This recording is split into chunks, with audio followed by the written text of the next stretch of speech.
Actual में जो ब्राह्मणवादी होते हैं ना, इनके ना आईक्यू लेवल बहुत कम होता है। पढ़ाई-लिखाई तो कभी किए नहीं होते हैं, ज़िंदगी भर ये फेक न्यूज़ पढ़े होते हैं। इनका पूरा धर्म ही फेक न्यूज़ पर आधारित है, फेक न्यूज़ प्रचार करते हैं, तो क्या करेंगे सब? कभी सच तो बोल नहीं सकते। तो मैं खुला चैलेंज देता हूँ, जो भी डिबेटी हैं, जो भी अपने को ब्राह्मण, क्षत्रिय, वैश्य या जो भी अपने को कट्टर हिंदू समझते हो, खुला चैलेंज देता हूँ, आ जाएँ और आकर ये बता दें भैया कि ये शिव कौन है? क्या इनका हिस्ट्री है?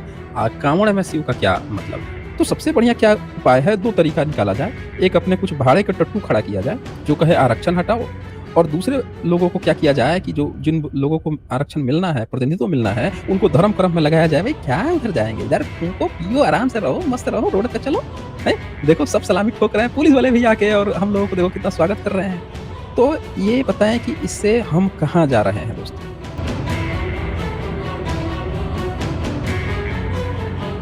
जो जेन ज़ी एक्चुअल में जो तैयार किया जाता है, जिसको देश का समर्थन मिलेगा, इन धार्मिक गुटों का समर्थन मिलेगा, ये धर्मवादी लोग जो चाहते हैं जिस तरह की जेन ज़ी, वो इनका आइडियल मॉडल ये जेन ज़ी है।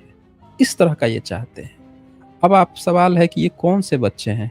किस जाति क्लास के बच्चे हैं? तो ये कोई ब्राह्मण क्षत्रिय के बच्चे नहीं हैं, वैश्य के बच्चे नहीं हैं। वो अपने काम में लगे हुए हैं। उनका पूरा ब्रिगेड लगा हुआ है आरक्षण हटाओ, और दूसरा ब्रिगेड लगा हुआ है बहुजन के इन बच्चों को पकड़ के तू धर्म का पकड़ के तूने यहाँ पे नाच गाना तू कर, और तेरा आरक्षण उधर से हम हटाते हैं। अबे क्या काम है बे, तू ये सब काम कर। तेरा काम है ऊपर के 3 वर्णों की सेवा करना, तो देखिए उसके लिए कितनी सूटेबल कंडीशन प्रोवाइड की जा रही है। बाबा साहब अम्बेडकर ने कहा भाई पढ़ाई-लिखाई करो, पढ़ लिख के तुम आगे बढ़ो, तो आगे बढ़ेंगे। प्रतिनिधित्व देना पड़ेगा, जॉब देना पड़ेगा, रोज़गार देना पड़ेगा, कितनी दिक्कत है, दर्द है। तो सबसे बढ़िया क्या उपाय है, 2 तरीका निकाला जाए। एक अपने कुछ भाड़े का टट्टू खड़ा किया जाए, जो कहे आरक्षण हटाओ, और दूसरे लोगों को क्या किया जाए कि जो जिन लोगों को आरक्षण मिलना है, प्रतिनिधित्व मिलना है, उनको धर्म-कर्म में लगाया जाए। भई क्या उधर जाएँगे? इधर फूँको, पियो, आराम से रहो, मस्त रहो, रोड पे चलो, हैं? देखो सब सलामी ठोक रहे हैं, पुलिस वाले भी आके और हम लोगों को देखो कितना स्वागत कर रहे हैं। तो ये बताएँ कि इससे हम कहाँ जा रहे हैं दोस्तों? अब आते हैं उस मूल मुद्दे पर कि इन सारी चीज़ों में जो आप देख रहे हैं, इसमें शिवलिंग की पूजा क्यों हो रही है? क्या ज़रूरत पड़ गई भाई इसमें शिव और शिवलिंग की? लोग रोड पे चल रहे हैं, सब एन्जॉय कर रहे हैं, मौज काट रहे हैं। पढ़ाई-लिखाई तो किए नहीं कि माइंड में टेंशन है, पढ़ लिख के रोज़गार की, प्रोत्साहन भी मिल रहा है इन सब कामों के लिए। तो इसमें शिवलिंग की ज़रूरत क्यों पड़ रही है? क्या है शिवलिंग भाई? शिव की क्या ज़रूरत है? भाई देश हमारा इतने साल तक गुलाम रहा, आज तक तो कोई शिव आया नहीं। खुद कैलाश गुलाम है, चाइना के हाथ में है, आज तक तो उसको खुद आज़ाद नहीं कराया गया। हम किसके लिए जा रहे हैं भाई? किसके लिए?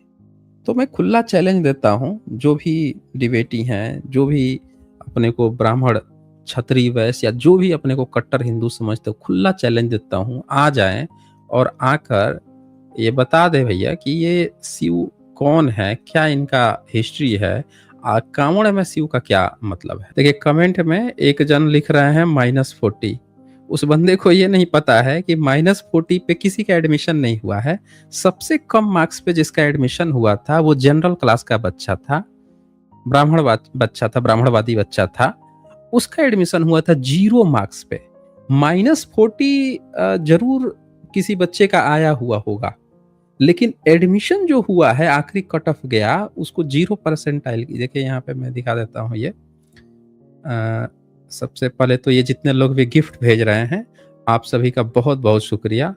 चाहे वो बड़ा पाव हो, चाहे मंगल लस्सी हो, मैंगो लस्सी हो, या फिर चाय टोस्ट हो या गोल्डन कॉइन हो, आप सभी को बहुत-बहुत शुक्रिया। यहाँ पे हाइडिंग समोसा, चाय टोस्ट, आप सब लोगों को सिल्वर स्टार, क्रिकेट भी कुछ लोग शेयर कर रहे हैं, बहुत शुक्रिया।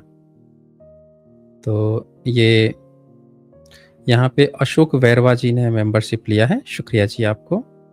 यहाँ पे मायत मयात जी ने मेंबरशिप लिया है, आपको भी शुक्रिया।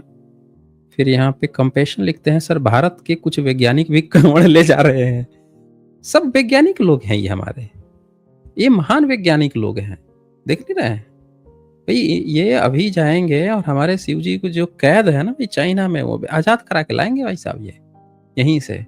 थर-थर काँपेगा अभी चाइना, बहुत वैज्ञानिक लोग हैं। ऐसे ही थोड़े इन पर इतना आर-एन-डी किया जा रहा है, इतना खर्च पैसे फ्री में थोड़े किया जा रहा है। भई सरकार जहाँ कहीं भी पैसे इन्वेस्ट कर रही है, तो कुछ सोच के ही ना कर रही होगी, ऐसे फ्री में थोड़े कर रही है। वैज्ञानिक लोग हैं ना। अमेरिका देखे थे यार आर-एन-डी पे कितना खर्च करता है, तब दुनिया में दादा बनता है। तो हमारी सरकारें भी कम थोड़े हैं, ये आर-एन-डी पे खर्च कर रही हैं। हुँ? रिसर्च एंड डेवलपमेंट खर्च है ना भाई साहब ये। हुँ? तो वीएल हरि नायडू यहाँ लिखते हैं चीन के साथ सीमाएँ खोलें और भारत का विकास करें। जेपी सिंह बौजी लिखते हैं आपका बहुत-बहुत हार्दिक साधुवाद। अ, यहाँ पे जॉन जैकब जी का सुपर स्टिकर है और यहाँ पे अजय चौधरी लिखते हैं बाबा साहब ने 22 प्रतिज्ञा का पालन करते हुए हिंदू धर्म से बाहर निकलकर धम्म अपनाया। हमें भी पाली भाषा और धम्म लिपि सीखकर धम्म अपनाना चाहिए। देखिए हिंदू धर्म से बाहर निकलकर धम्म अपनाया, आप ये भी कह सकते हैं कि बाबा साहब कभी हिंदू धर्म में थे ही नहीं। हिंदू धर्म उन पर जबरन थोपा गया था।